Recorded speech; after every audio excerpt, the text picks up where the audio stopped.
Welcome friends, स्वागत है आप सभी का एक बार पुनः हमारी ऑनलाइन चैनल एमपीएस मोटिवेटर्स पर। Friends, my self Mukesh Kumar Pande. Well friends, आज के सेशन में हम लेकर हाजिर हैं it is the summary session today. और आज का जो समरी सेशन है class 10th English paper Bihar board के लिए। इंग्लिश पेपर के पोइट्री सेक्शन में हम पहुंच चुके हैं। It is the poem number 7 which name is the sleeping porter, जिसको लिखने वाले कवि का नाम है लक्ष्मी प्रसाद देवकोटा। वेल फ्रेंड्स, आज की जो कविता है इसमें जिक्र किया गया है कुल्ली के बारे में, सामान ढोने वाला कुल्ली। और इस कविता को लिखने वाले हमारे नेपाल के एक महान कवि हैं लक्ष्मी प्रसाद देवकोटा। 1919 में इनका जन्म हुआ था काठमांडू में।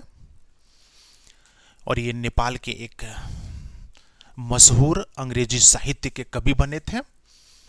अपनी कविता में अपनी नेपाली मूल के ही कुल्ली का जिक्र कर रहे हैं। द स्लीपिंग पोर्टर, सोया हुआ कुल्ली या सोता हुआ कुल्ली। पोर्टर, कुल्ली जो सामान ढोने वाला होता है। अक्सर हाँ, हम नेपाल में जब जाते हैं टूरिस्ट बन करके तो वहाँ पहाड़ों पर जब चढ़ते हैं तो पहाड़ों पर चढ़ने के दौरान जो हमारे सामानों को अपने पीठ पर उठा करके जो हमारे साथे साथे ले करके चलते हैं वो पोर्टर कहलाते हैं। उन्हीं के बारे में आज की यह कविता है। यह कविता मुख्य रूप से एक ऐसे व्यक्ति के बारे में है जो सुबह से शाम तक कस के मेहनत करता है, बहुत ही ज़बरदस्त मेहनत करता है। फिर भी बेचारा उनकी लाइवलीहुड, उनकी जो रोजी रोटी होती है वो ठीक से नहीं चल पाती है। और अपनी मेहनत के दम पर अपने शरीर को भी वे कमज़ोर बना लेते हैं। इतनी मेहनत करते हैं कि उनका शरीर भी कमज़ोर हो जाता है आगे चल करके। तो निश्चित रूप से लक्ष्मी प्रसाद देवकोटा अपने कंट्री नेपाल में और अपने कंट्री में उन पोर्टर्स के बारे में जिक्र कर रहे हैं, उन कुलियों का जिक्र कर रहे हैं जो पहाड़ों पर 20 kg to 25 kg के बोझ उठा करके और ऊपर चढ़ते हैं। नेपाल एक माउंटेन इलाका है, पहाड़ी इलाका है, ज़्यादातर हिस्सा पहाड़ है वहाँ पर। और वहाँ पर जब टूरिस्ट जाते हैं तो उन टूरिस्टों का जो सामान होता है उनको उठा करके और पोर्टर ही ले करके चलते हैं। आइए चलते हैं कविता पर, थोड़ा सा कविता को देखते हैं। ए 25 kilo load on his back, a spine double bent, a 6-mile climb up in the snows of winter, naked bones, a skeleton like frail frame, yet facing an uphill task, he is challenging the mountain. He is wearing a black cap, dirty, sweat stained. His body is an abode of fleas and lice. His mind very dull, although it emits a sulfur-like sour smell. But what a stout human figure! Like a bird, his heart is twittering, panting. He is sweating and out of breath. इनका कहना है कि लगभग 20 वर्ष से 25 वर्ष के उम्र के, 30 वर्ष के उम्र के ये कुली होते हैं। 25 kg से 30 kg के शरीर पर वजन उठा करके और ऊंचे पहाड़ों पर चढ़ते हैं। जैसे उनका बैकबोन लगता है कि एकदम से टूट के गिर जाएगा। 5 से 6 मील की दूरी तय करते हैं पहाड़ों पर।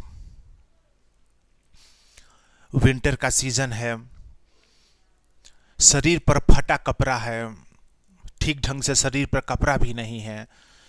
इतनी मेहनत होती है कि शरीर से पसीना की बदबू आ रही है उस कुली से। उसके कपड़ों में तरह तरह के जुए पड़े हुए हैं, शरीर पर जुए पड़ चुके हैं। काला टोपी लगाया हुआ है, पसीना से तरबतर होते चला जा रहा है, लेकिन सामान उठा करके पहाड़ों पर चल रहा है। वह एक प्रकार से चुनौती दे रहा है पहाड़ को कि मैं तुम्हें पार करके ही दम लूंगा, चाहे तुम कितना ही ऊंचा क्यों न हो। लक्ष्मी प्रसाद देवकोटा उस व्यक्ति की इसमें चित्रण कर रहे हैं जो इतनी मेहनत करके अपना रोजी रोटी का उपाय करता है, उस व्यक्ति का जिक्र कर रहे हैं जो अब उनके कंट्री में खुद वो देख रहे हैं और इस प्रकार से वो लिख रहे हैं अपने कविताओं में।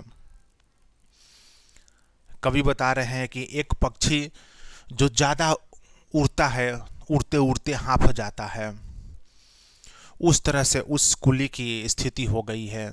वह बोझ लेकर के आसमान के तरफ पहाड़ों पर चढ़ रहा है, वह हाँफ रहा है, पसीना पसीना हो रहा है, तरबतर हो रहा है, लेकिन इसको फिक्र है अपने बाल बच्चे की, इसलिए कि उनके परिवार के लोग सुबह से कुछ खाए नहीं हैं, अन्न का दाना तक नहीं मिला हुआ है, घर में उपासे बैठे हुए हैं। तो इसके वर्क के बदौलत ही जो दो चार पैसे इसको मिलेंगे, इसी से उसके घर के लोगों का पेट भरेगा। ढंग का घर नहीं है, सर्दी का समय है, शरीर पर गर्म कपड़े नहीं है, यानी कुल मिलाकर के एक परेशानी का जिक्र इसमें कर रहे हैं लक्ष्मी प्रसाद देवकोटा। एक परेशानी बता रहे हैं कुली का, एक ऐसा परेशानी कि वह सुबह से शाम तक मेहनत करता है, फिर भी अपने परिवार के लोगों के पेट पालने में वह नाकाम हो जाता है, क्योंकि वो खुद का, उसका शरीर भी इतनी मेहनत करने के लिए अलाउ नहीं करता है। अर्थात एक प्रकार से गरीबी का चित्रण किया गया है। आज की जो कविता है द स्लीपिंग पोर्टर, जिसमें लक्ष्मी प्रसाद देवकोटा गरीबी का चित्रण कर रहे हैं, बता रहे हैं कि गरीबी क्या चीज होती है, गरीबी की मार कैसे होती है। So well friends, the poem number 7, The Sleeping Porter, was written by Lakshmi Prasad Devkota. He was born in the year of 1909 in Kathmandu, Nepal. He became a great poet of Kathmandu.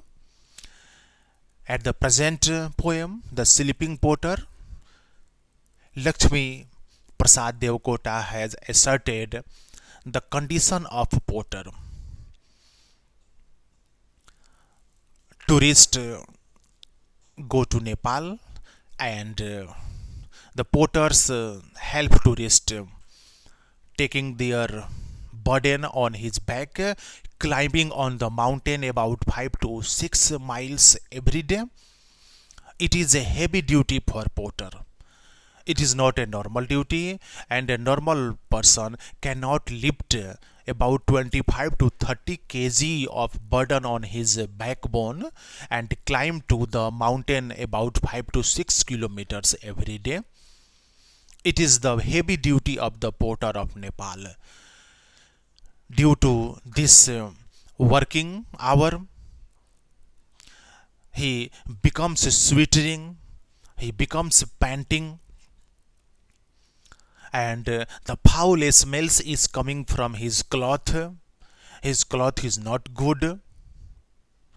His cloth is stored on his body. But he does such work only to get his livelihood, because he has no way. He has no way how to get his livelihood, because he has family members, he has wife, he has children, and he will have to fulfill all requirements of his family members. So due to this hard work he adopt every day.